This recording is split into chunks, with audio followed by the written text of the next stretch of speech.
What happens when a 72-year-old black janitor becomes the punchline of a wealthy community's cruel joke? "This isn't part of your job," she whispered. Solomon looked at her, seeing the conflict in her young face. "Some things aren't written in the contract, Ms. Peterson. We both know that." When Solomon Wright is asked to sing at an exclusive charity gala, he knows exactly why the elite organizers invited him. But what begins as public humiliation transforms into something no one expected when his performance reveals a hidden past that leaves everyone speechless. A story of dignity in the face of disrespect, of talent rediscovered, and of an old man teaching the wealthy a lesson they never anticipated learning. Will Solomon surrender to humiliation or reclaim a piece of himself long surrendered? Dear viewer, if you are watching my story for the first time, I humbly request you write the location from where you are watching right now, subscribe this channel and press the bell icon now not to miss the notifications of my daily published new stories. Thank you, and let's dive into the full story. Solomon Wright's aged hands moved methodically across the polished floor of the Oak Ridge Community Center, the mop creating perfect arcs as he worked. At 72, his body protested with each movement, but he maintained the same careful precision he'd applied to everything in his life. The center had emptied hours ago, the wealthy patrons of Oak Ridge Heights returning to their mansions while Solomon prepared for his 40-minute bus ride to the modest apartment he shared with his grandson. "Mr. Wright, still here?" The voice of Eliza Peterson, the center's event coordinator, echoed through the empty hall. Solomon straightened slowly, one hand instinctively moving to support his lower back. "Just finishing up, Ms. Peterson. Want to make sure everything's perfect for tomorrow's gathering." Eliza smiled politely.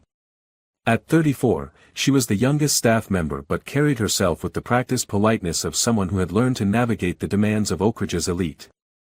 "Mr. Whitman was asking about you earlier. Something about the charity gala next week." Solomon's brow furrowed. Richard Whitman rarely acknowledged maintenance staff unless something needed fixing. Did he need something cleaned before the event? "No, actually. He mentioned wanting to speak with you personally. Said it was about some kind of special opportunity." A weight settled in Solomon's stomach.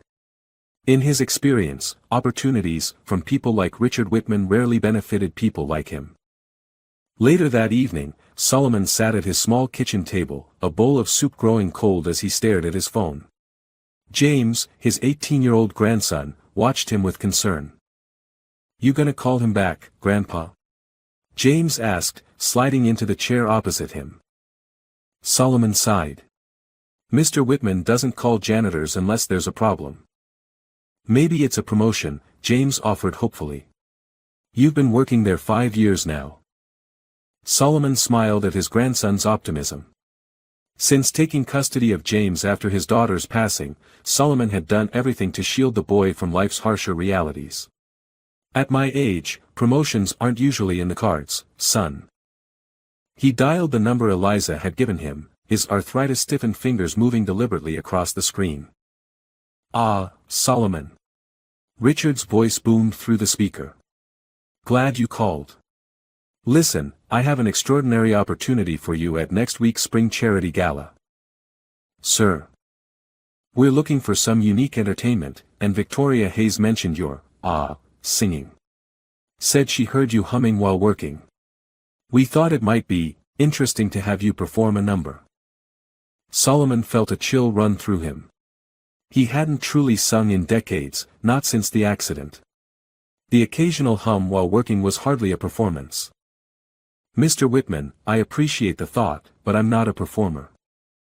"Nonsense. It'll be perfect. We'll bill you as undiscovered talent from within our community. The guests will love it." As Richard continued outlining his plan, Solomon caught the underlying tone, the barely concealed amusement. This wasn't an opportunity, it was entertainment at his expense. "I don't think I'd be comfortable. We'll donate an extra $1,000 to the youth music program if you participate," Richard interrupted. "I know your grandson is involved there." Solomon looked across at James, who had started teaching music to neighborhood kids at the center's underfunded program. $1,000 would buy instruments they desperately needed. "I'll consider it, Mr. Whitman." "Excellent. Eliza will send you the details. Just one song, Solomon. How hard could it be? As Solomon ended the call, James looked at him questioningly. What was that about, Grandpa?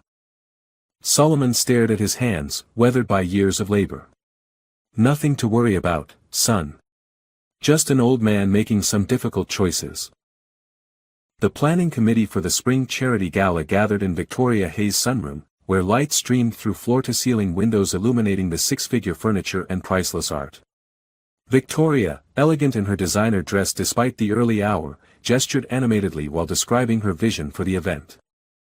The theme is Hidden Gems, darling, she explained to Eliza, who dutifully took notes. We want to emphasize how the Oak Ridge Foundation discovers and nurtures untapped potential in underprivileged communities. Richard Whitman lounged on a white sofa, scrolling through his phone while occasionally glancing up to add his input. The donor list looks impressive this year. The Montgomerys, the Bennetts, even the Harrington Smiths are flying in from Europe. Which means everything must be perfect, Victoria stressed, turning to the other committee members, all from Oak Ridge's wealthiest families. And speaking of entertainment, Richard has the most amusing idea. Richard's face split into a grin as he set down his phone. I've invited our janitor to perform. The room erupted in surprised laughter. The old black man who's always mopping, asked Diane Fullerton, raising a perfectly manicured hand to her mouth. That's certainly unique. Victoria heard him humming some old blues tune, Richard continued, and I thought, what better representation of our Hidden Gems theme than having the help provide entertainment? Victoria chimed in, her voice dropping to a stage whisper. Can you imagine? He'll probably show up in his church suit from 1975. She mimicked an exaggerated bow, eliciting more laughter. Eliza shifted uncomfortably in her seat. Mr. Wright is actually quite respected among the maintenance staff. He's very dedicated to his work. Oh, we know he's an excellent janitor, Victoria said dismissively. And now he'll get his moment in the spotlight. It's like those viral videos where some homeless person plays piano surprisingly well, and everyone applauds before going back to their lives. We'll film it, Richard added. Great optics for the foundation, showcasing talent from all walks of life. And if he's terrible? Asked Martin Cooper, another committee member. Richard shrugged. Then we get a good laugh, cut him off after a minute, and move on to the professional entertainment. Either way, it's a win. He was reluctant, Richard admitted, swirling his coffee. But I mentioned a donation to that little music program his grandson is involved with. You know, the one that takes in kids from the East Side. Clever, Victoria nodded approvingly. We look charitable regardless. Eliza cleared her throat. Should I include his full name in the program? Solomon Wright? No, Victoria waved her hand. Just put special guest performance, we want it to be a surprise. She turned to Richard with a smirk. This will certainly be memorable. As the meeting continued, Eliza made her notes but couldn't shake the discomfort settling in her stomach. She had always prided herself on her professionalism, on being able to execute the committee's vision without judgment. But something about this plan felt different, crueler than the usual insensitivities she witnessed. When the meeting concluded, she lingered behind as the others filed out. Richard noticed her hesitation. Something on your mind, Eliza? She chose her words carefully. I'm just concerned that Mr. Wright might not be aware of the expectations for his performance. Richard's expression hardened slightly. The expectation is that he'll show up and sing a song. It's not complicated. Of course, she replied, gathering her notes. I'll make sure everything is arranged. As she walked to her car, Eliza thought about Solomon's dignified demeanor, his unfailing politeness, and the quiet pride with which he performed his duties. She wondered if $1,000 for the music program was worth what awaited him at the gala. But as a coordinator making just enough to afford her small apartment on the nicer side of town, she knew better than to challenge the people who signed her paychecks. After all, it was just one song. How bad could it really be? Solomon was buffing the hardwood floors of the main hall when Richard Whitman's Italian leather shoes came into view. He straightened as much as his aching back would allow, turning off the buffer and removing his protective earphones. "Good morning, Mr. Whitman," Solomon said, his voice carrying the gentle gravel of age. Richard stood in a tailored suit that probably cost more than Solomon's annual salary, phone in one hand and a takeaway coffee cup in the other. His practiced smile didn't reach his eyes. "Solomon. Just the man I wanted to see. Got a minute to chat about the gala?" Solomon nodded, removing his work gloves. "Yes, sir. Ms. Peterson mentioned you had some kind of opportunity." Richard led him to a seating area near the hall's entrance, choosing the plush armchair while Solomon perched uneasily on the edge of a matching love seat.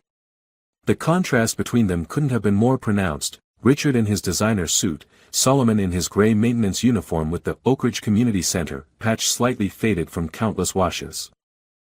"So, the spring charity gala," Richard began, setting his coffee down. "Biggest event of the season. Everyone who's anyone in Oak Ridge and beyond will be attending." He leaned forward. "Victoria and I were discussing ways to make this year special, something unexpected." "I'm sure it will be a lovely event, sir." "That's where you come in, Solomon." Richard's expression shifted to one of exaggerated inspiration. "Victoria mentioned hearing you sing while working. Said you have quite the voice." Solomon felt his chest tighten. Mrs. Hayes had once commented when she caught him humming an old Marvin Gaye tune while cleaning the women's powder room. He'd been embarrassed, quickly apologizing for the noise. "I wouldn't call it singing, Mr. Whitman. Just an old habit." "Nonsense. We want to feature you as part of our Hidden Gems theme. One song, that's all. Something soulful, you know. Something with feeling." Richard's emphasis on the last word carried an undercurrent that made Solomon's skin prickle. "I appreciate the thought, but I haven't performed in, well, decades. I wouldn't want to disappoint your guests." Richard waved dismissively. "They'll love it. Trust me." He pulled out his phone, tapping rapidly. "We're prepared to offer you $200 for a 3-minute performance." "That's more than generous, wouldn't you say?" The amount was insulting, less than Solomon would earn for a full day's work, but that wasn't what bothered him. It was the gleam in Richard's eye, the barely suppressed amusement. "I'm sorry, Mr. Whitman, but I must decline." Richard's smile faltered for a moment before returning, tighter than before. "I understand your reluctance. Stage fright and all that. But consider this, the Oak Ridge Foundation will donate an additional $1,000 to the youth music program. The one your grandson volunteers with." Solomon's resolve wavered. James had been talking about the program's needs for months, how the children shared instruments, how some practiced on keyboards drawn on paper because they couldn't afford the real thing. "That's very generous," Solomon acknowledged, his voice low. "It's what we do," Richard said, standing. "We support the community. And speaking of community, this would be such an inspiring moment, showing our guests that talent can be found anywhere, even in unexpected places." The implication hung in the air between them. Solomon had spent a lifetime recognizing these moments, the smile that wasn't quite a smile, the compliment folded inside an insult, the offer that wasn't really an offer. "Just one song?" Solomon asked quietly. "Just one. Something appropriate, of course. Gospel, maybe? Or one of those old spirituals?" Richard suggested, his casual tone belying the calculation behind his eyes. Solomon felt a flicker of something he hadn't felt in years, not quite anger, but a distant cousin to it. A weary indignation. "I'll need to think about it," he said finally. Richard clapped him on the shoulder, the gesture both familiar and presumptuous. "Don't think too long. The gala's next Friday. Eliza will handle the details, your attire, arrival time, that sort of thing." He began walking away before turning back. "Oh, and Solomon. This means a lot to Victoria. She's excited to showcase our community's diversity." As Richard disappeared down the hallway, Solomon remained seated, his hands resting on his knees. From across the hall, he noticed Eliza watching, her expression a mixture of sympathy and discomfort. She approached slowly. "Mr. Wright, It's all right, Ms. Peterson," Solomon said, rising stiffly to his feet. "Just doing my job." "This isn't part of your job," she replied quietly. Solomon looked at her, seeing the conflict in her young face. "Some things aren't written in the contract, Ms. Peterson. We both know that." As he returned to his buffer, Solomon thought about the children in James's music program. Their eager faces when they held an instrument for the first time. The way music transformed them, if only for a moment, into something more than what the world told them they could be. One song. 3 minutes of humiliation. For those children, Solomon decided, he could endure it. James Wright found his grandfather in the spare bedroom they'd converted into a makeshift storage space. Solomon knelt before an old trunk, his movements slow and deliberate as he lifted out tissue-wrapped parcels. "Grandpa? What are you looking for?" Solomon looked up, his eyes distant as if returning from a journey through time. "Just some old things, son. Things I haven't needed in a long while." James watched as Solomon unwrapped a bundle to reveal a midnight blue suit, the fabric still rich despite decades of storage. Another package contained patent leather shoes, and a third held a burgundy tie. "Is this for the gala thing?" James asked, settling on the floor beside his grandfather. "You never told me why they asked you to sing." Solomon's hands paused over the trunk. "It's complicated. Try me." Solomon sighed, then reached deeper into the trunk. He pulled out a dusty album cover, Soul's Testimony, by Solomon Wright, the photograph showing a younger version of himself at a microphone, eyes closed in passionate performance.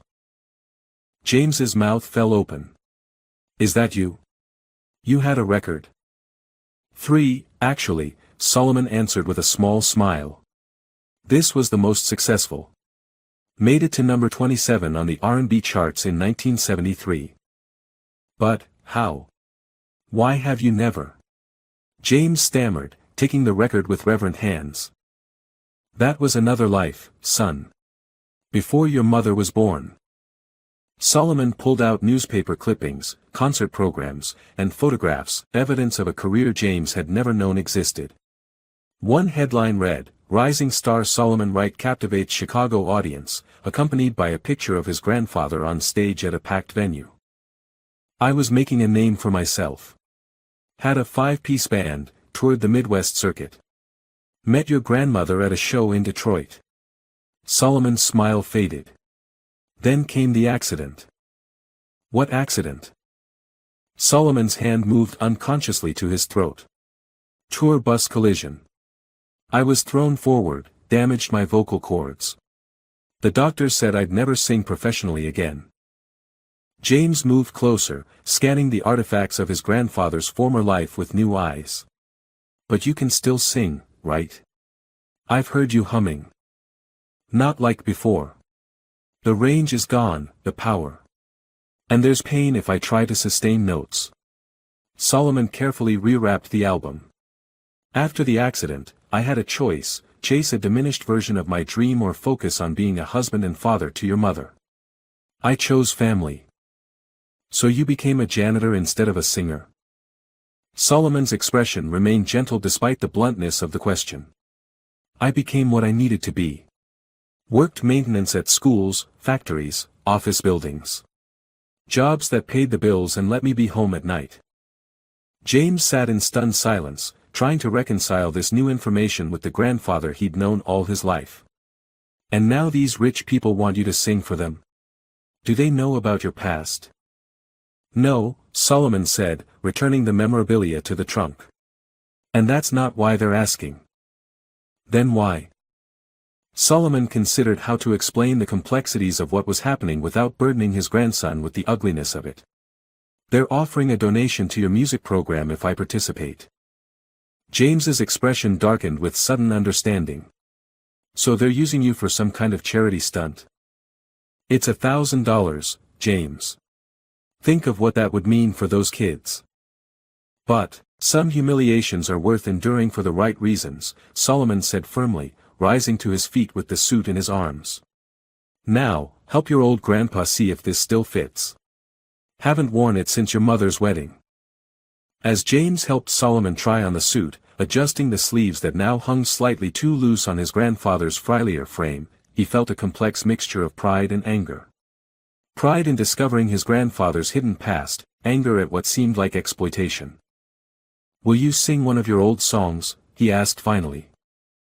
Solomon shook his head. "No. Those belong to another time.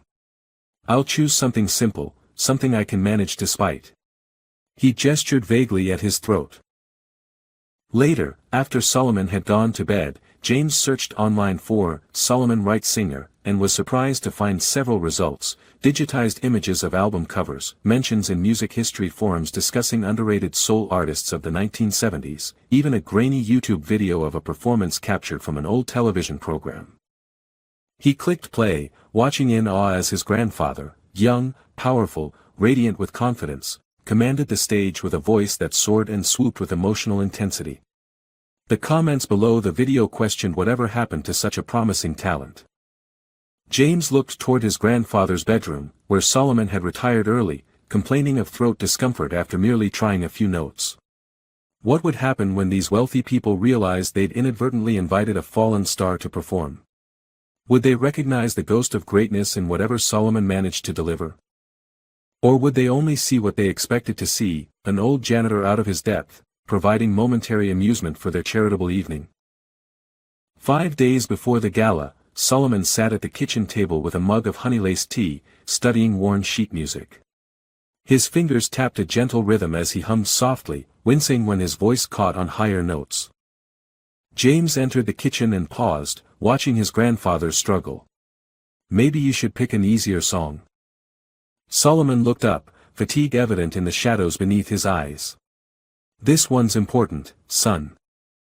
But if it hurts, some things are worth the pain." Solomon sipped his tea. "Besides, I've modified the arrangement. Lowered the key, simplified the bridge." James sat across from him. "I found some of your performances online. You were amazing, Grandpa." A flicker of surprise crossed Solomon's face. "The internet remembers the strangest things. Why did you keep all this from me?" Solomon's hand stilled on the sheet music. "What good would it have done for you to know your grandfather once had dreams that died? Better to see me as I am, not mourn what might have been. But I could have been proud of your accomplishments. You can be proud of how I raised your mother. How I'm raising you." Solomon folded the music carefully. "Those are accomplishments that matter." James hesitated, then asked the question that had been bothering him since discovering his grandfather's past. "Are you going to tell them? The people at the gala? That you were a professional?" "No," Solomon said with quiet firmness. "That's not what they're paying for." After breakfast, they moved to the living room where Solomon had cleared a small space to practice. James sat on the worn couch, offering to play accompaniment tracks from his phone. "From the beginning?" James asked. Solomon nodded, stretching his neck and rolling his shoulders to release tension. As the gentle piano introduction began, he closed his eyes and took a careful breath. The first notes came out raspy, his voice wavering uncertainly like a rusty gate struggling to open after years of disuse. He stopped, frustration etching lines into his forehead. "It's okay, Grandpa. Try again." Solomon shook his head. "It's been too long. My voice." He pressed a hand to his throat. "The muscles have forgotten. Maybe we should call it off. Tell them you're sick. And lose the donation for your program?" "No." Solomon straightened his posture, determination replacing doubt. "Again, please." They practiced for an hour, Solomon's voice gradually finding more stability, though still a mere shadow of what James had heard in the videos. By the end, Solomon was clearing his throat frequently, each swallow accompanied by a grimace. "That's enough for today," James insisted. Solomon didn't argue, sinking into his armchair. When I was your age, I could rehearse for 6 hours straight. You were also not recovering from a severe injury to your vocal cords, James reminded him. He brought his grandfather a fresh cup of tea. Why this song, Grandpa? There must be easier ones. Solomon accepted the tea with grateful hands. This song speaks truth. And truth is what I need that night. Even if it hurts you to sing it. Sometimes, especially then. Solomon's eyes drifted to a photograph on the wall, Solomon and his late wife, James's grandmother, on their wedding day. Your grandmother used to say music isn't just about pretty sounds. It's about saying what needs saying when words alone aren't enough. James sat at his grandfather's feet, the way he used to as a child. I'm worried about you. Don't be. I've weathered worse than a room full of rich folks expecting to be amused by the help. Solomon placed a weathered hand on James's shoulder. But I won't lie, I'm nervous. It's been decades since I performed for anyone but your grandmother. Will you let me come? I could be there for support. Solomon considered, then shook his head. No. Whatever happens that night, I need to face it alone. That evening, as Solomon rested his strained voice, James made a decision. He wouldn't argue further about attending the gala, but he wouldn't stay home either. His grandfather shouldn't have to face whatever humiliation awaited him without someone in his corner. Someone who knew the truth. In his bedroom, James listened again to the recordings of his grandfather in his prime. The power, the soul, the artistry were undeniable. Even in his diminished state, remnants of that gift remained. Whether the gala attendees would recognize it, or even allow themselves to see beyond their preconceptions, remained to be seen. But James would be there, witnessing. Remembering. And if necessary, defending the legacy of Solomon Wright, whose voice once made audiences rise to their feet in wonder, even if that voice now struggled to rise above a painful whisper. The ballroom of the Oak Ridge Country Club hummed with activity as workers hung crystal chandeliers and arranged elaborate floral centerpieces. Victoria Hayes supervised the transformation, clipboard in hand and dissatisfaction etched on her face. The lighting is all wrong, she declared, gesturing toward the stage. We need softer tones for the professional performers and... She paused, a smile playing at her lips. Something starker for our special guest. Richard wants everyone to get a good look at him. Eliza made a note without comment, trying to ignore the knot of discomfort that had become her constant companion since this plan began. Have you confirmed everything with him? Victoria asked. The janitor? Mr. Wright is scheduled to arrive at 7:30, Eliza replied. He'll perform at 8:45, between the welcome speech and dinner service. Perfect. Everyone will be there, cocktails in hand. Victoria scrolled through her phone. Richard's invited some potential major donors from New York. They're particularly interested in our community outreach efforts.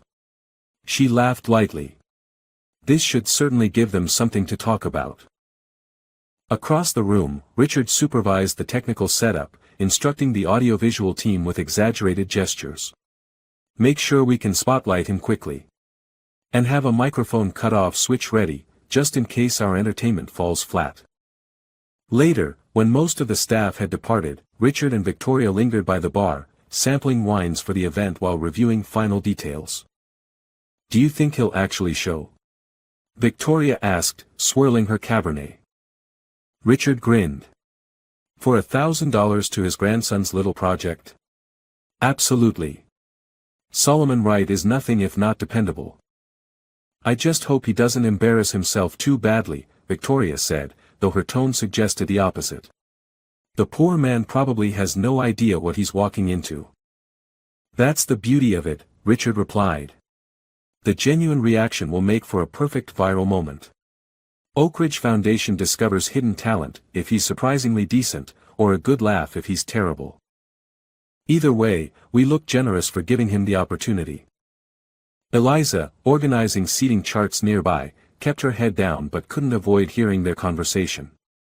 She'd been comfortable in her role for years, executing the vision of Oak Ridge's elite without questioning the underlying values. But something about this particular plan felt different, a cruelty more deliberate than the casual indifference she'd learned to ignore. "Mr. Whitman," she said, approaching the bar. "I've confirmed the schedule with Mr. Wright, but he asked about rehearsal time with the sound system." Richard waved dismissively. "Tell him to arrive 15 minutes early if he wants to test the microphone. We're not running a talent show here." "And for his attire," she persisted. He asked if there were specific requirements. "We told him formal," Victoria interjected. "Though God knows what that means to him. Probably a polyester suit from 1982. She laughed, then caught herself. "I mean, whatever he has is fine. This is about authenticity, after all."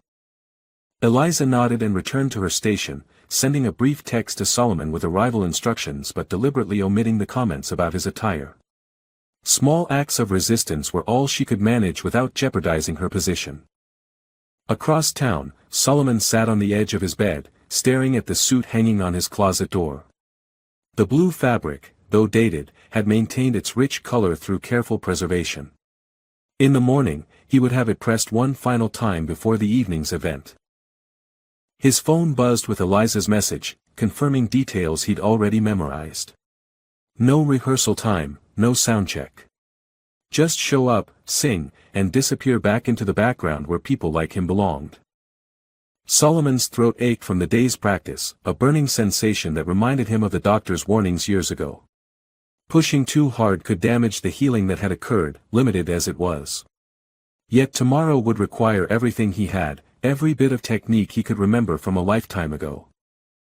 He was reaching for his tea when a knock came at his door. James entered, carrying a small gift bag.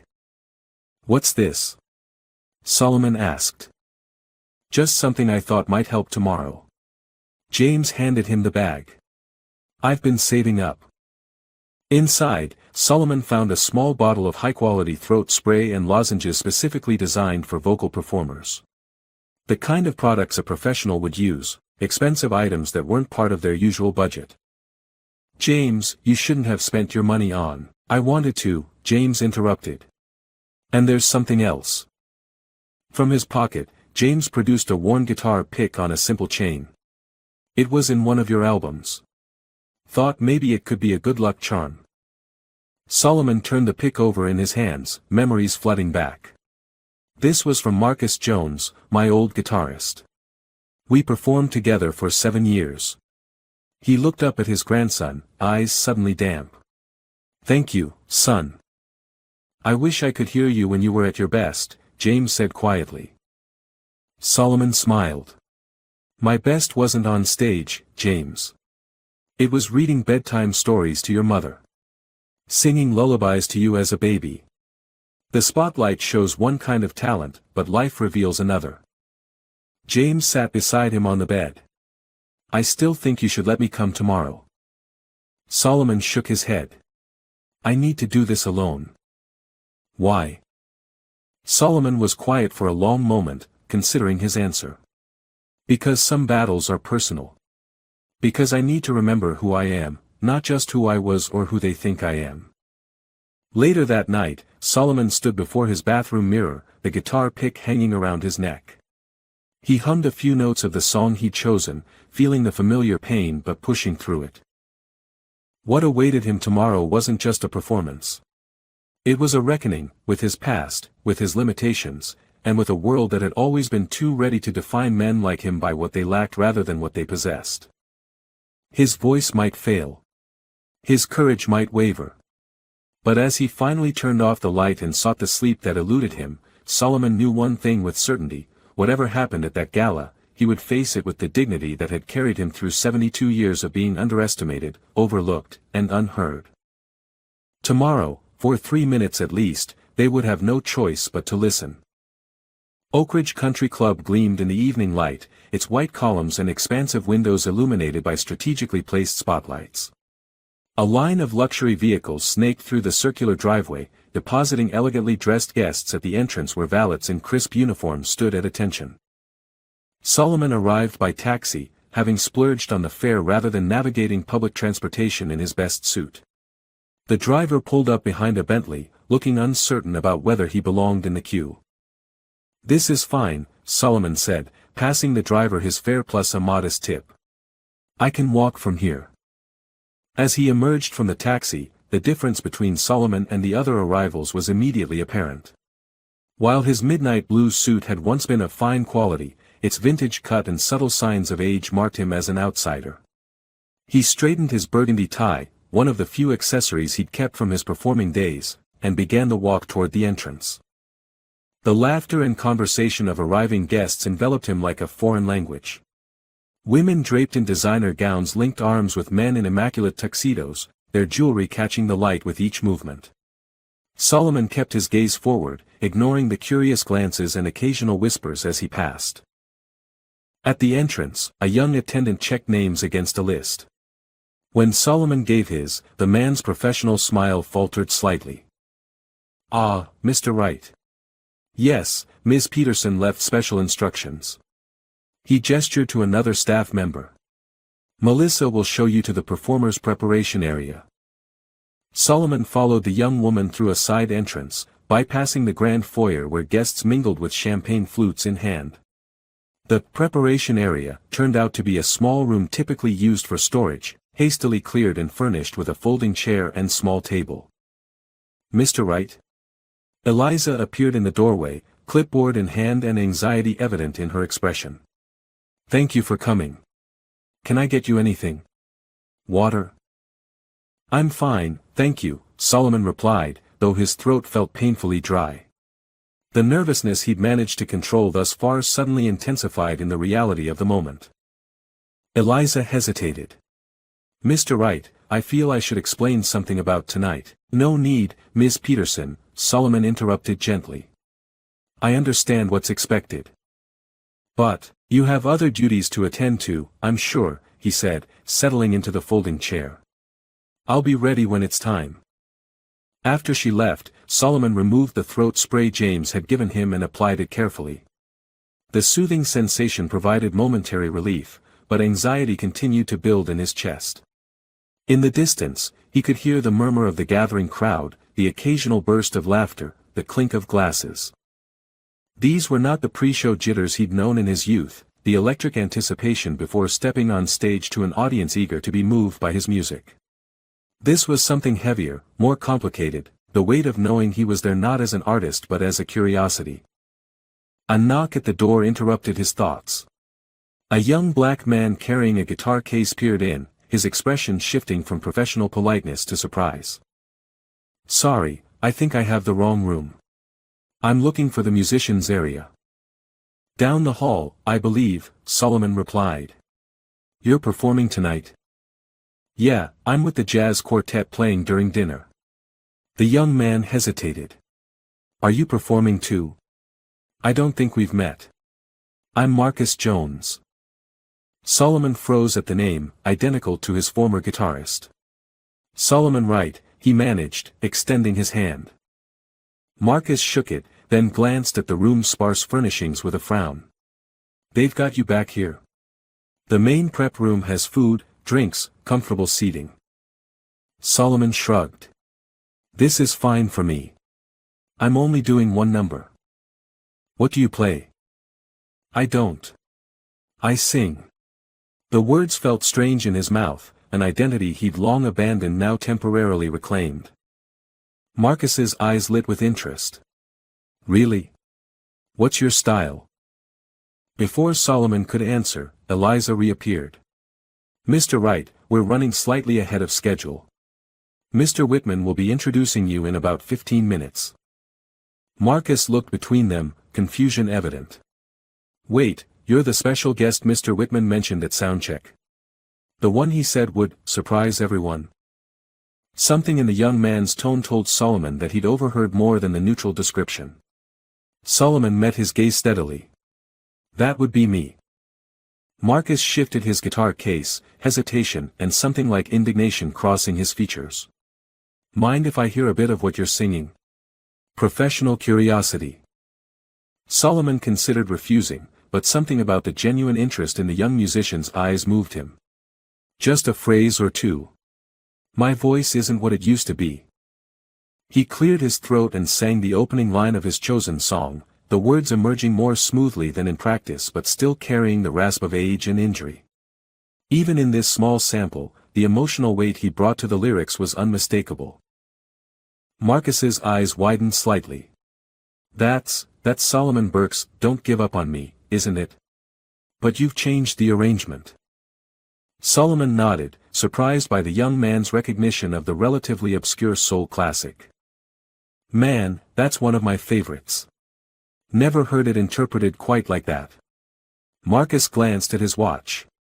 Listen, I gotta get to my setup, but... He paused, seeming to make a decision. If you need backup out there, any support at all, just look to the band corner. I'll be watching.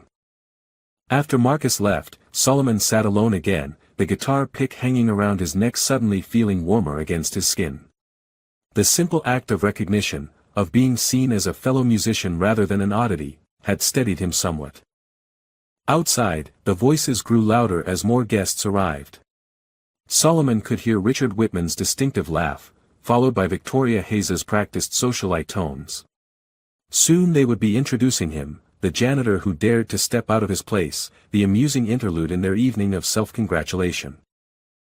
Solomon straightened his tie once more, applied a final spray to his throat, and rose to his feet.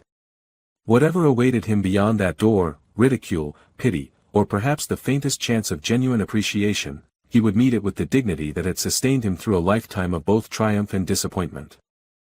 It was time. The ballroom glittered with opulence, crystal chandeliers casting prismatic light over tables adorned with orchid centerpieces, fine china, and polished silver. Nearly 300 guests in formal attire clustered in conversational groups, the combined effect of their designer wear and jewelry creating a kaleidoscope of wealth and privilege. Richard Whitman stood at the center of it all, resplendent in a custom tuxedo, working the room with practiced charm. Victoria Hayes floated nearby in a shimmering gown, occasionally joining his conversations with influential donors. The Foundation's community outreach has expanded 30% this year alone, Richard was explaining to a group of potential donors. We believe in finding talent and potential in unexpected places. Speaking of which, Victoria interjected with a meaningful smile, isn't it almost time for our special performance? Richard checked his watch. Indeed it is. If you'll excuse me, I need to make an introduction. He made his way to the small stage where a jazz quartet was setting up for the dinner music.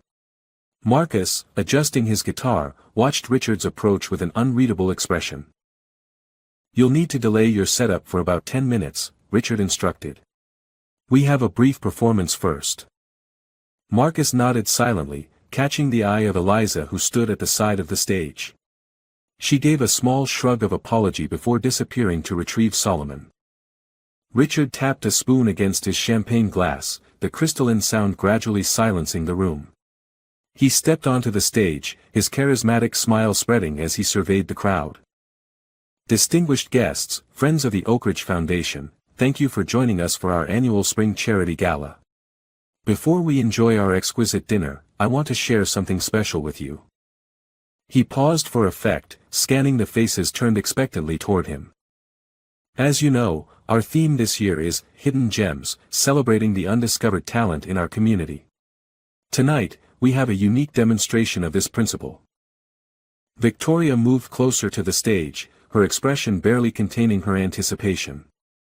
Many of you come to the Oak Ridge Community Center, Richard continued. Perhaps you've noticed the gentleman who keeps our facilities immaculate. What you might not know is that Solomon has a hidden talent of his own. A murmur rippled through the crowd, confusion mingling with curiosity. When Victoria overheard him singing while working, she had the wonderful idea to invite him to share his gift with us tonight. This is what the Foundation is all about, giving opportunities to those who might otherwise be overlooked. Richard's rhetoric was flawless, his framing of the situation transforming what was essentially entertainment at someone's expense into an act of benevolent inclusion. Most of the audience nodded appreciatively, though a few exchanged skeptical glances. So without further ado, please welcome to the stage Solomon Wright. The applause was polite but restrained as Solomon emerged from the side entrance. He walked slowly toward the stage, his posture erect despite the slight stiffness in his movements. The midnight blue suit, though obviously from another era, fit him well, and the burgundy tie provided a touch of dignified elegance. As he climbed the steps to the stage, scattered whispers and a few poorly disguised chuckles could be heard. Someone near the back made a comment about church choir night, triggering more laughter. Richard placed a hand on Solomon's shoulder in a gesture that appeared supportive but felt proprietary. "Solomon cleans our community center during the week, but tonight he's our special guest performer." He turned to Solomon with an exaggerated smile. "What will you be singing for us?" "A song called, 'Don't Give Up on Me,'" Solomon answered, his voice low but clear. "Wonderful," Richard proclaimed. "Let's give him our full attention, shall we?" As Richard descended from the stage, leaving Solomon alone in the spotlight, Victoria raised her phone discreetly, ready to capture whatever was about to unfold. Solomon approached the microphone, adjusting it slightly to accommodate his height. The spotlight felt searingly bright, isolating him from the sea of faces that now watched with expressions ranging from amusement to pity to bored indifference. In the front row, Richard and Victoria sat with expectant smiles. Just behind them, Eliza stood with her clipboard clutched tightly against her chest, her discomfort evident. A technician handed Solomon a wireless microphone. As he accepted it, his fingers trembled slightly, not from fear, but from a rush of memory. How many microphones had he held in his lifetime? How many stages had he commanded before his voice was silenced by circumstance? The backing track began, a simple piano arrangement he'd selected and modified for his limited range. Solomon closed his eyes, gathering himself for the first note. When he opened them again, he caught sight of movement at the back of the room. James stood near the entrance, having found a way into the event despite Solomon's wishes. Their eyes met briefly, and Solomon felt a sudden surge of complicated emotion, embarrassment that his grandson would witness whatever humiliation awaited, yet profound gratitude that he wouldn't face it entirely alone. He took a breath and began to sing. The first note emerged shakily, wavering with the uncertainty of disuse. A few smirks appeared in the audience, and Victoria's phone tilted slightly as she adjusted to capture his performance. Solomon's voice broke on the second phrase, the damage to his vocal cords evident in the raspy quality that replaced what had once been smooth as aged bourbon. More whispers rippled through the crowd. Richard's smile widened, anticipating exactly the outcome he'd expected. From the side of the stage, Marcus watched with furrowed brows, his hand unconsciously moving in rhythm with the music despite its flawed delivery. Solomon paused, clearing his throat. The brief silence amplified his vulnerability, making the moment excruciating for those few in the room with enough empathy to feel his struggle. It would have been easy to stop there, to offer an apology, step down from the stage, and disappear back into invisibility. The donation had already been promised. His obligation was technically fulfilled. Instead, Solomon closed his eyes once more, his hand finding the guitar pick hanging around his neck. He gripped it tightly, feeling its worn edges press into his palm. In that moment of darkness, he wasn't a janitor being mocked for the amusement of the wealthy. He wasn't an old man with a broken voice trying to reclaim something irretrievably lost. He was simply Solomon Wright, who had once made music that moved people's souls. And somewhere deep within, that Solomon still existed. When Solomon opened his eyes again, something had changed. His shoulders straightened, his stance widened slightly, and his grip on the microphone shifted from tentative to assured. The transformation was subtle but unmistakable, like watching a faded photograph suddenly regain its color. He nodded to the technician to restart the backing track, and as the gentle piano introduction began again, Solomon took a different approach. Instead of straining for notes his damaged vocal cords could no longer reach, he leaned into the limitations, allowing the rasp and gravel to become part of the interpretation rather than obstacles to overcome. When your heart is tired, and your feet are worn. The opening lines emerged not with the smoothness of his youth but with something perhaps more valuable, the authenticity of experience.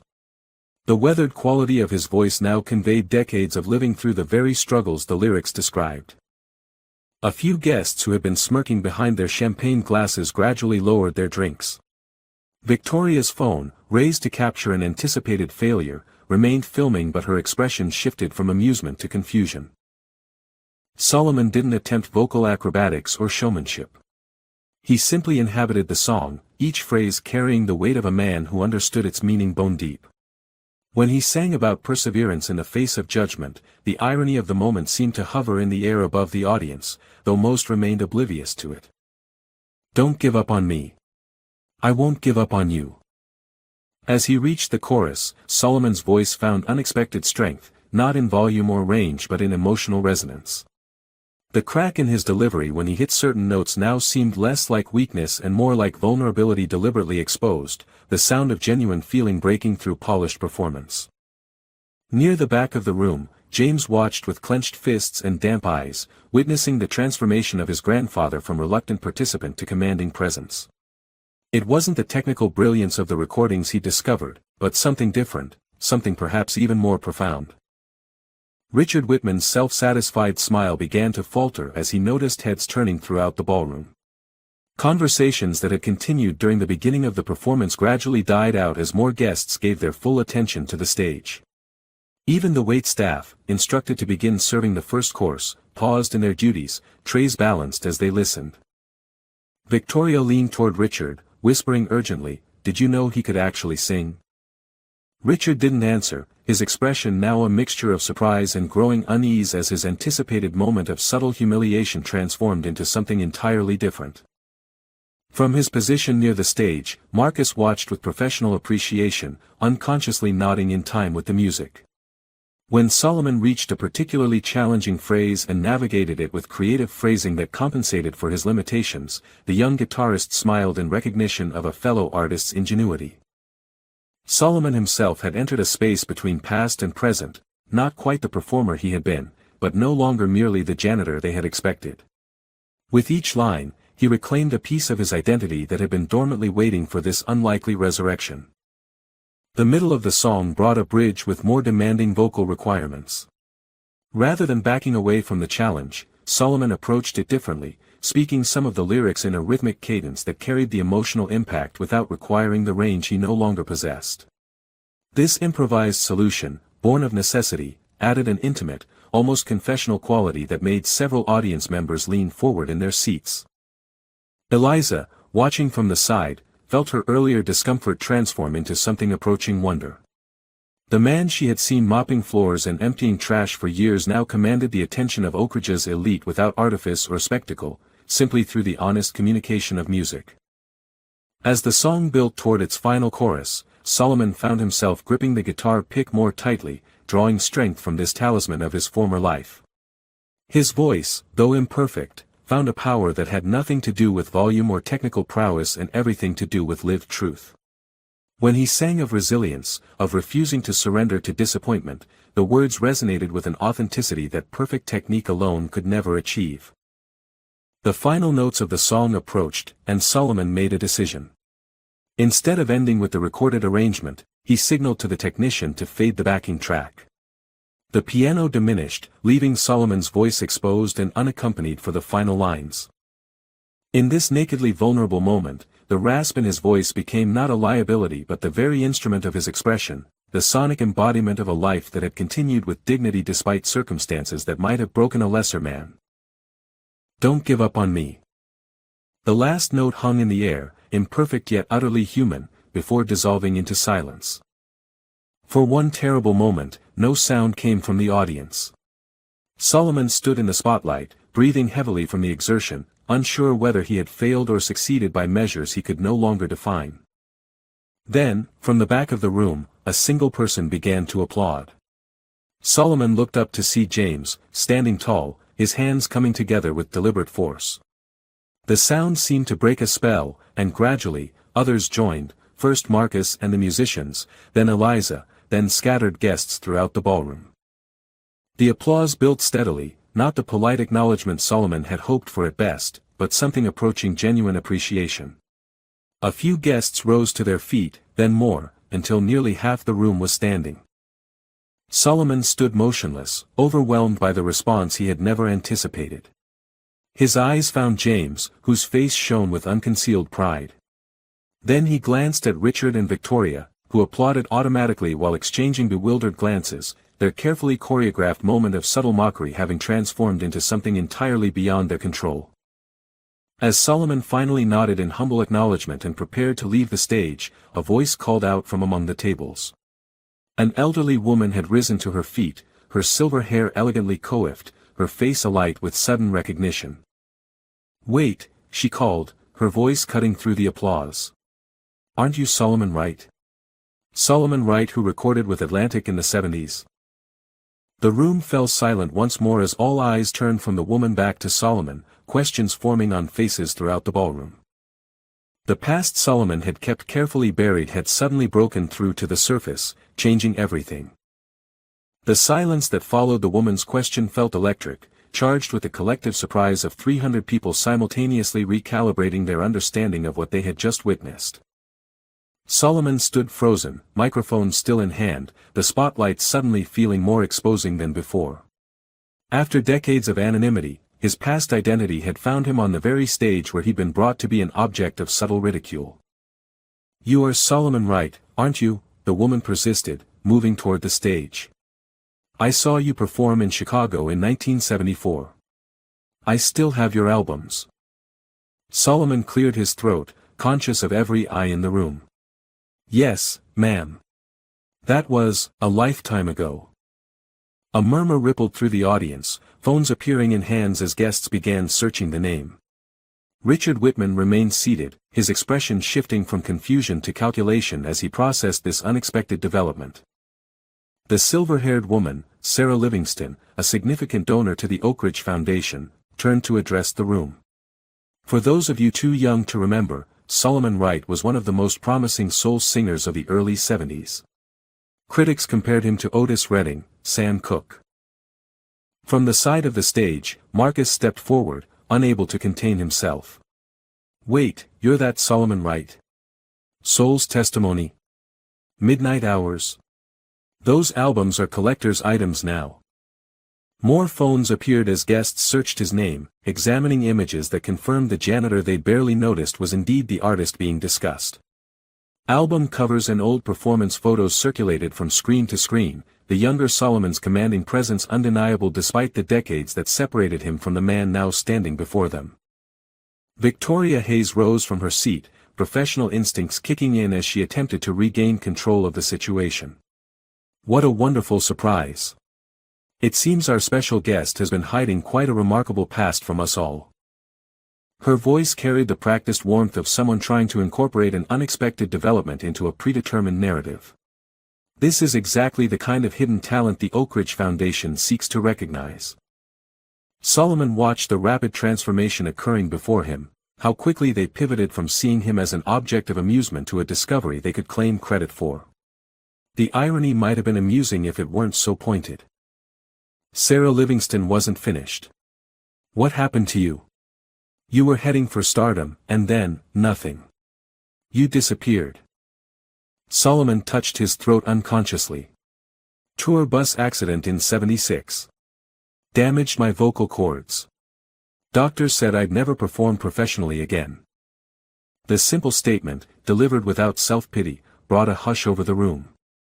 The performance they had just witnessed, with its limitations and imperfections, suddenly took on new meaning. What they had heard wasn't merely an amateur effort but the diminished remains of a once magnificent talent. "So you became a janitor," someone called out, the question tinged with disbelief. Solomon straightened his shoulders. "I became what I needed to be to support my family with dignity. No shame in honest work."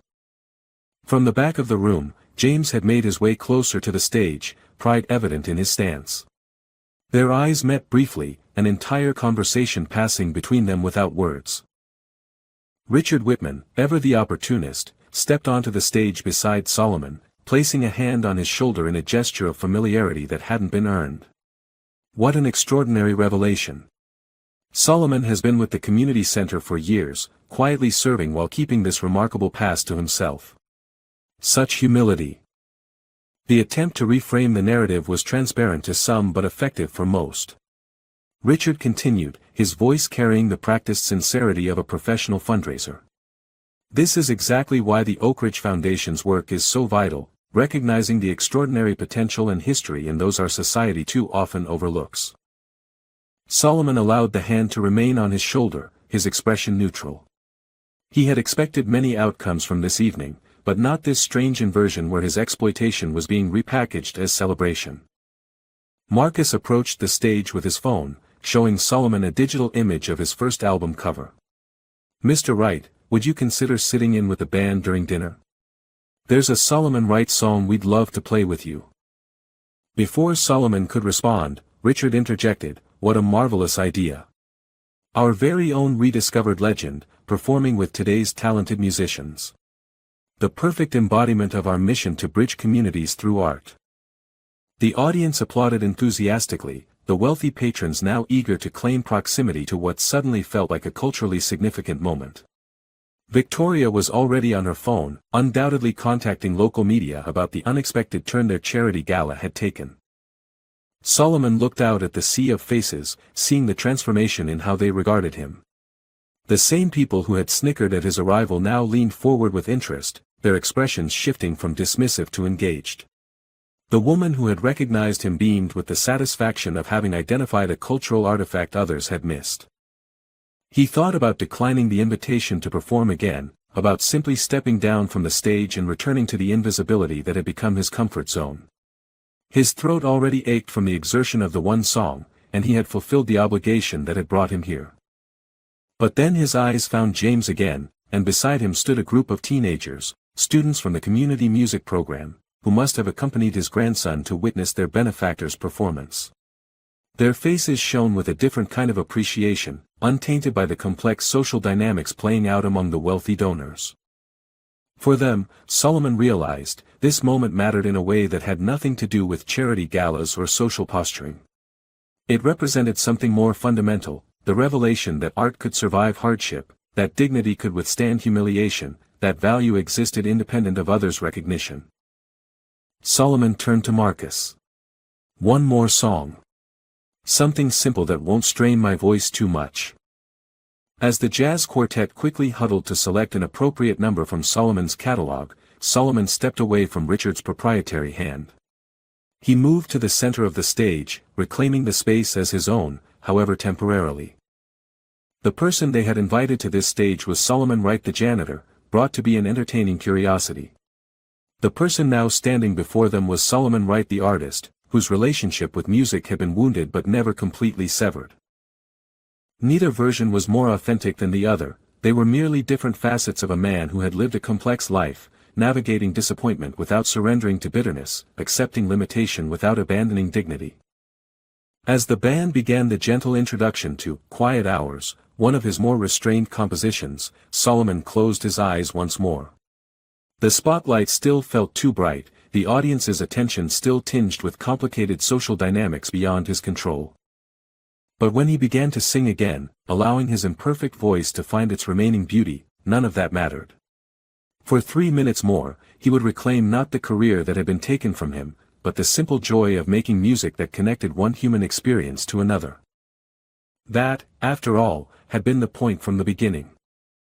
The final notes of "Quiet Hours" dissolved into enthusiastic applause as Solomon thanked Marcus and the jazz quartet with a humble nod. His throat burned from the exertion of a second performance, but a different kind of warmth spread through his chest, the forgotten feeling of musical communion, of conveying emotion through melody and having that offering received. As he stepped down from the stage, Solomon found himself surrounded. Guests who had previously looked through him now approached with outstretched hands and effusive praise, their earlier condescension magically transformed into appreciation. "I had no idea we had a legend working at the community center. Do you have any recordings available? Would you consider performing at my daughter's wedding?" Solomon navigated the sudden attention with quiet dignity, accepting compliments with brief thanks while gradually making his way toward James and the music program students who waited at the periphery of the crowd. Richard and Victoria remained at the center of the room, smoothly incorporating the unexpected development into their fundraising narrative. Victoria was speaking to a local reporter who had been covering the gala, gesturing animatedly. "The Oak Ridge Foundation has always believed in uncovering hidden talent in unexpected places," she was saying. Solomon's story embodies our mission perfectly. Richard networked with renewed vigor, approaching potential donors with an air of triumphant validation. This is exactly the kind of cultural preservation work your contribution would support. Imagine what other forgotten artists we might rediscover and celebrate. Sarah Livingston, the silver-haired woman who had recognized Solomon, finally managed to reach him through the crowd. She carried a glass of champagne and wore an expression of genuine excitement. "Mr. Wright, I've held on to your albums for nearly 50 years. Your music got me through some difficult times in my youth." She shook her head in wonder. "To think you've been here all this time, unrecognized." "Life takes unexpected turns, Ms. Livingston," Solomon replied, his voice now hoarse from singing. "I found other purposes."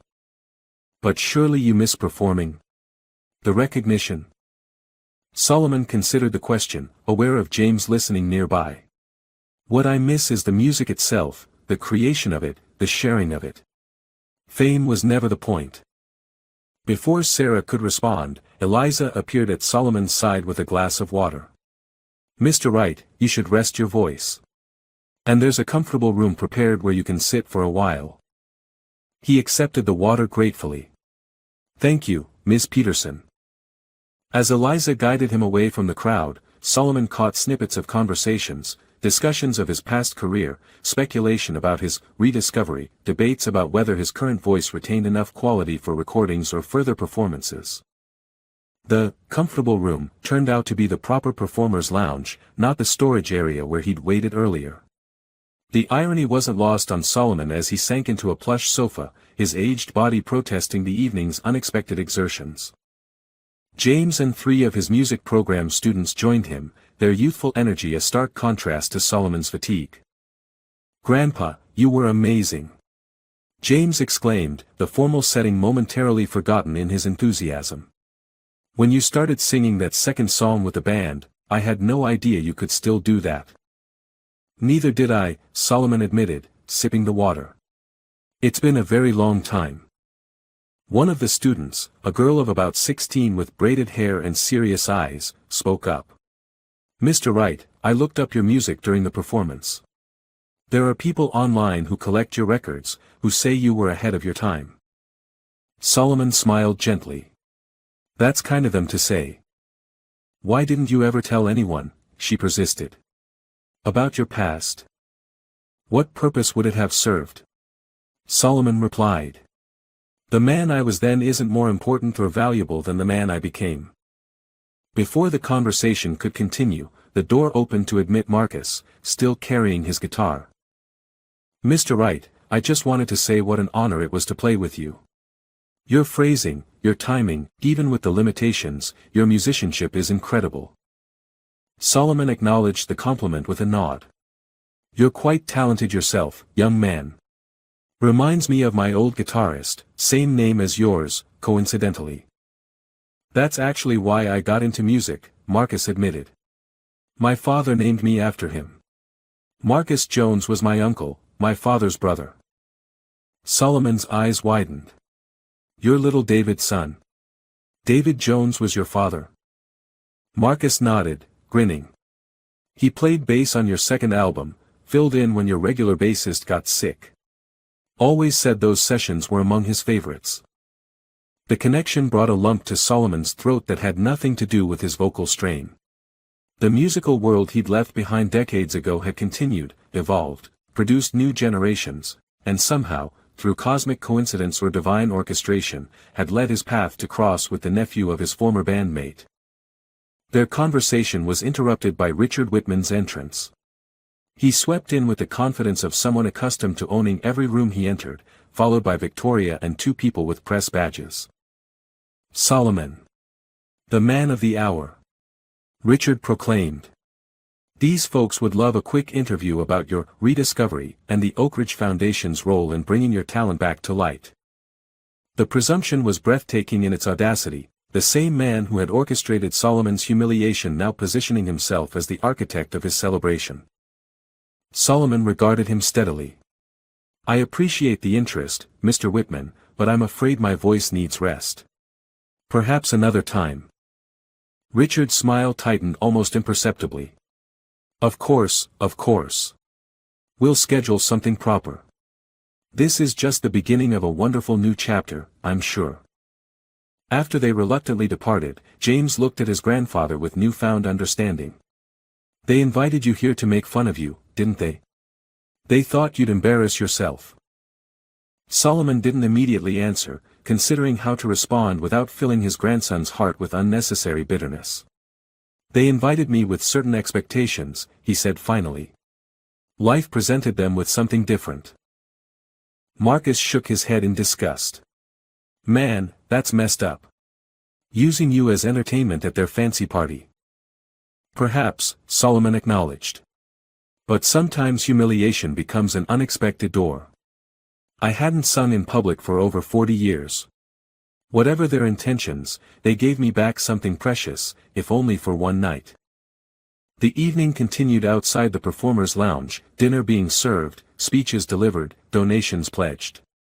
But Solomon remained apart from it, surrounded by young musicians eager to hear stories of his past career and learn from his experience. By the time he finally prepared to leave, the gala was winding down.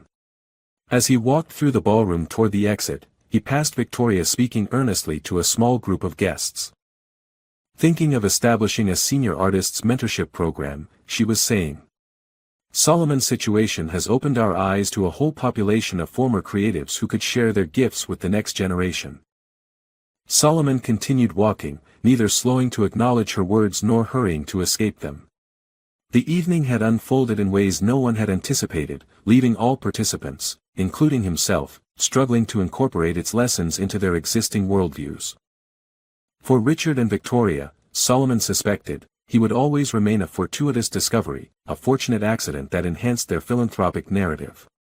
They would never fully understand the subtle cruelty of their original intentions, nor recognize the strength it had taken for him to walk onto that stage knowing he was meant to be a punchline. But as he stepped outside into the cool night air, James and the music students walking beside him, Solomon found he didn't need their understanding. The evening had offered him something far more valuable, the reclamation of a piece of himself he had long ago surrendered, and the opportunity to share it with a new generation who might carry music forward in their own ways. Ready to go home, Grandpa? James asked, guiding him toward the waiting taxi. Yes, Solomon replied, looking back once at the gleaming country club. I believe I am. 3 weeks after the gala, Solomon pushed his mop across the community center floor, working with the same methodical care he always had. The morning sunlight streamed through the windows, creating patterns across the polished surface. To an observer, nothing might have appeared different about the elderly janitor going about his duties. But subtle changes had rippled outward from that night at the Oak Ridge Country Club. Staff members who had previously offered perfunctory greetings now stopped to chat. Visitors occasionally did double-takes as they passed, whispering to companions about the famous singer who worked maintenance. A framed article about Solomon's performance and musical past had appeared on the community center's Local Heroes wall. Solomon himself remained largely unchanged, still arriving 15 minutes early for his shift, still taking the same care with his responsibilities, still bringing his lunch in the same worn leather bag. The brief spotlight hadn't altered his fundamental understanding of who he was and what mattered to him. As he finished the main hallway, Solomon heard familiar footsteps approaching. James walked toward him, accompanied by Marcus and 2 students from the music program. Grandpa. Got a minute? James called, his excitement palpable. Solomon leaned his mop against the wall. For you. Always. Marcus stepped forward, extending a tablet displaying a website. We did it, Mr. Wright. The fundraiser page is live, and we've already hit 60% of our goal. Solomon adjusted his glasses to view the screen. Community Voices Music Initiative, read the banner across the top, followed by a mission statement about providing instruction and performance opportunities for young musicians from underserved communities. Beneath that was a photo of Solomon with James and several students, taken after a recent informal workshop at their apartment. It's becoming real, Solomon murmured, scrolling through the page. The $1,000 from the gala was just the beginning, James explained. After the video of your performance went viral. Viral? Solomon interrupted, the modern terminology still strange to his ears. Over 200,000 views, Mr. Wright, Marcus confirmed. Someone recorded it on their phone and posted it. People love your story, the lost soul singer rediscovered after decades. Solomon shook his head, still uncomfortable with the attention. The program is what matters, not me. But you're why people are donating, one of the students added. They want to support what you're building. What we're building, Solomon corrected gently. I'm just one piece of this. They continued discussing plans for the initiative, the after-school sessions, the instrument loan program, the intergenerational mentorship approach. Solomon listened intently, offering occasional suggestions but mostly marveling at the energy and vision of the young people before him. Their conversation was interrupted by Eliza's arrival. Since the gala, she'd maintained a friendly but somewhat awkward relationship with Solomon, clearly grappling with her role in what had been planned as his humiliation. Mr. Wright, sorry to interrupt, she said. Mr. Whitman would like to see you in his office when you have a moment. Solomon nodded. I'll be there shortly. After James and the others departed, promising to return later with more updates, Solomon cleaned his equipment and made his way to the administrative wing. Richard's office, with its oak paneling and large windows overlooking the grounds, projected the power and privilege its occupant so highly valued. Solomon. Come in, Richard called from behind his imposing desk. Close the door, would you? Solomon complied, then stood with quiet dignity, waiting. Richard seemed different than before the gala, still confident, still controlling, but with a new layer of careful consideration when addressing the man he had once seen as merely the help. I'll get right to the point, Richard began. The Foundation Board has approved a new outreach initiative focused on preserving the legacy of overlooked artists, particularly those from minority communities. Solomon said nothing, his expression neutral. We'd like you to be the face of this program, Richard continued. A part-time position, consulting, really, while maintaining your current role if you wish. The compensation would be substantial. The proposal hung in the air between them. Solomon studied Richard's face, recognizing the familiar calculation beneath the seemingly generous offer. May I ask why? Solomon finally said. Richard's smile faltered slightly. Why? Well, your story perfectly embodies what we're trying to achieve. A talented artist who, no, Solomon interrupted gently. Why now, Mr. Whitman? You've known me for 5 years as nothing but the man who cleans your floors. What's changed? The directness of the question clearly discomforted Richard, who shifted in his chair. Solomon, sometimes we fail to see what's right in front of us. The gala opened our eyes. To my potential value to your organization's image, Solomon completed the thought. Richard's expression hardened momentarily before he recovered his professional demeanor. That's rather cynical. We're offering you an opportunity many would eagerly accept. I don't doubt that, Solomon replied. And I appreciate the gesture. But I've found my purpose with the Community Voices initiative. Those young people need what I can offer more directly than your foundation does. You're turning down our offer? Richard asked, genuine surprise evident in his tone. With respect, yes. Solomon moved toward the door, then paused. Mr. Whitman, may I share an observation? Richard gestured for him to continue, clearly unaccustomed to being on the receiving end of such a question from someone he considered subordinate. That night at the gala, Solomon said quietly, you invited me to be a source of entertainment at others' expense. You expected me to fail publicly, to reinforce certain expectations about people like me. Richard began to protest, but Solomon raised a hand gently. I don't say this with anger, Mr. Whitman. But true charity isn't about creating moments that elevate the giver while diminishing the recipient. It's about recognizing the inherent dignity in every person, regardless of their circumstances. He opened the door.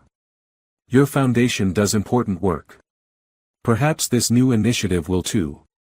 But I would suggest that the most valuable change might begin with examining the attitudes that led to my invitation in the first place. As Solomon walked away, leaving Richard in rare speechlessness, he felt a lightness in his step that had nothing to do with approval or recognition from those in positions of power. His worth had never depended on their acknowledgement, and his purpose had always been clearer than they could understand. In the weeks that followed, the Community Voices Music Initiative flourished. With funding from individual donors, small local businesses, and eventually a reluctant but substantial contribution from the Oak Ridge Foundation, the program expanded to 3 afternoons a week. Solomon continued his maintenance duties during the day, then joined James, Marcus, and an ever-growing group of students in the community center's multipurpose room. His role was multifaceted, teaching vocal techniques within his capabilities, sharing the business lessons he'd learned during his brief professional career, and most importantly, imparting the wisdom of someone who understood that artistic value transcended commercial success. On a warm Saturday afternoon 6 months after the gala, the initiative held its first public showcase. The community center's main hall had been transformed with modest decorations and a small stage. Chairs filled quickly with family members, community supporters, and a surprising number of Oak Ridge residents who had become genuine advocates for the program. Near the back, Victoria Hayes sat with several foundation board members, her presence both a political calculation and, perhaps, a step toward greater understanding. After the student performances, some polished, others endearingly raw, Marcus stepped to the microphone. To close our showcase, we have a special performance. When Mr. Wright agreed to mentor us, many of us knew him only as the man who kept our community center beautiful. Then we learned he was once Solomon Wright, whose music moved thousands.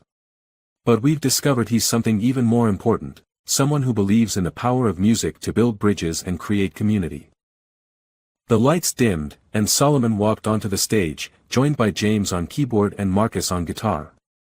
Several of the older students took positions with various instruments, forming an intergenerational ensemble.